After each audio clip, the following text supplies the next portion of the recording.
Hey guys, my name's Riley, and I'm about to tell you a funny story that happened last weekend when I was riding motorcycles with my family. So, little backstory. Number one, I love riding motorcycles. I've ridden them since I was young, and I've even raced motorcycles before.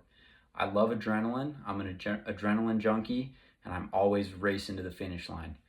So, we were out in Fairview with my family, just riding in the mountains. But even though we're just riding in the mountains and there's no race, I put myself in the back of the line and my adrenaline's going and I'm trying to race everybody.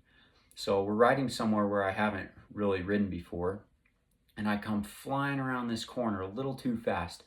And if you can imagine me just flying over the side of the cliff, not super steep, but I'm flying over the side of the cliff, just going all the way down, down, down, down, down, all the way to the bottom of the hill. And I actually saved it. I didn't fall.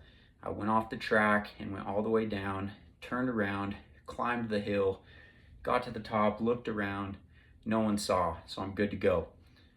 Get on my bike, keep going. 2 minutes later, same thing. I come flying around a corner a little too fast, and this time my bike slides out from under me, and I slide about 50 feet right into this tree and actually slam my leg on a tree. Broke my shin guard that I was wearing. Good thing I was wearing protection, or I would have broke my leg. But it hurt super bad. My adrenaline was going, and I looked around. I was kind of embarrassed. Did anyone see that? No one saw. So I jumped back on my bike, got back to the track, got back to the trail, and started riding again.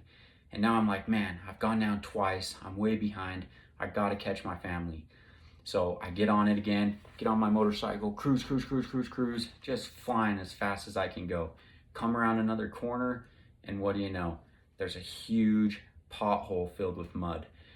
And I tried to lift up to get over it, and I just didn't have enough time. Slammed in the mud, and slowly, just like sinking sand, my motorcycle just sunk all the way to the bottom. Come to find out, another embarrassing moment, and I was stuck, couldn't get my bike out. My whole family turned around, came to get me, and I was just covered in mud. My bike was all muddy, and that's the end of the story. Pretty embarrassing, pretty funny.